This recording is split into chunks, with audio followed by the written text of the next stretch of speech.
আমার পিছনে যে প্লেনের ধ্বংসাবশেষটি দেখতে পাচ্ছেন সেটি দ্বিতীয় বিশ্বযুদ্ধের সময়ে আমেরিকার 13 জন সোলজারকে নিয়ে এসে এই পাহাড়ের চূড়ায় ক্রাশ করে, আর 13 জন সোলজার এখানে মারা যায়।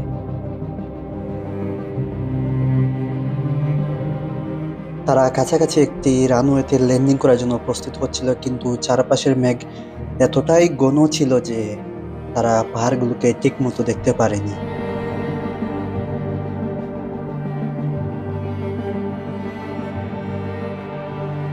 পাইলটরা ভেবেছিলেন তারা পাহাড়গুলো পেরিয়ে এসেছেন আর সামনে ছিল ম্যানচেস্টার সিটি, কিন্তু আসলে বিমানটি সোজাসুজি পাহাড়ের চূড়োয় জলাভূমিতে ধাক্কা মারে।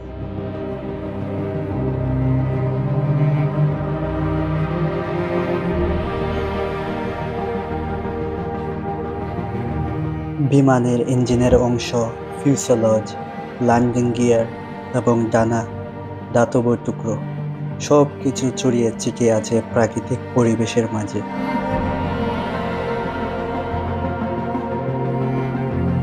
প্রকৃতি আর ইতিহাস একসাথে মিশে গেছে এখানে।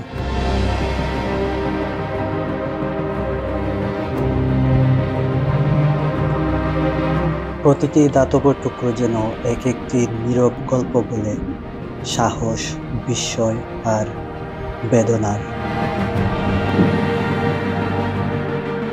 ৭৭ বছর পরে এসেও বিমানের কিছু অংশ মনে হচ্ছে এখনো নতুনের মতো।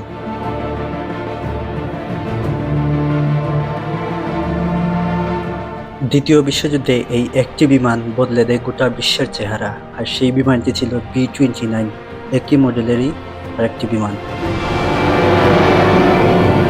In mass production in the United States is the B-29 Super Fortress, the largest, fastest, and most powerful bomber ever built.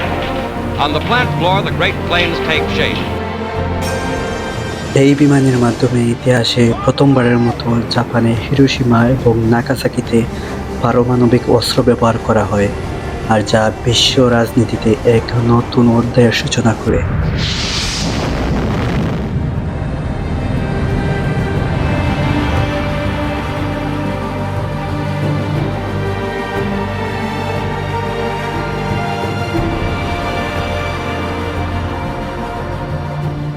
এই বিমানের ধ্বংসাবশেষ আজও মানুষকে মনে করিয়ে দেয়, যুদ্ধ শুধু বিজয় নয়, এটি একটি মানুষ হারানোর গল্প।